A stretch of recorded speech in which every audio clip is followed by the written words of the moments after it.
I have kids who have food allergies, and I have one son who had 29 hospital visits before he was 2 years old to the emergency room. And, you bring a kid who is not breathing, whose throat is closing, and in a speeding car to the emergency room, if you want to know, I don't experience fear a lot in my life, but that is terror. Yeah.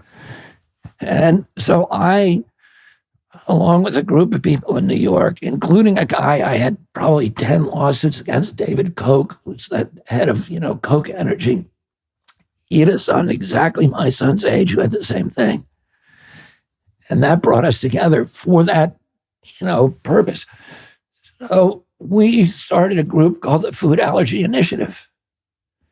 And it later became Food Allergy Network, and we raised about $100 million to study food allergies. But what we were studying was not how the allergies occurred, but how to cure them. Mm-hmm.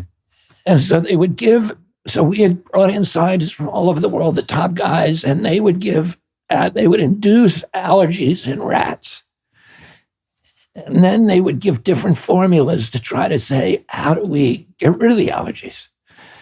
So how do they give that allergy to a rat? Here's how. You take the aluminum adjuvant from the hepatitis B vaccine, and you give it to that rat with a peanut molecule. And that rat will now have permanent peanut allergies. If you want to induce a dairy allergy, you give them a dairy molecule. If you want to induce a latex allergy, you give them a latex molecule. We're giving all these kids. Or even pets. One of the things that I thought about too is like you go in to get your adjuvated vaccine after just petting a cat. Yeah, or exactly. Or while that aluminum is so active in your body.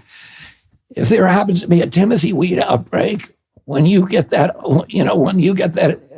first of all, there are a lot of the vaccines contain peanut oil excipients, or other tree nut excipients. And, maybe that's why all these kids have peanut allergies, because you're giving the aluminum adjuvant and the, peanut molecule.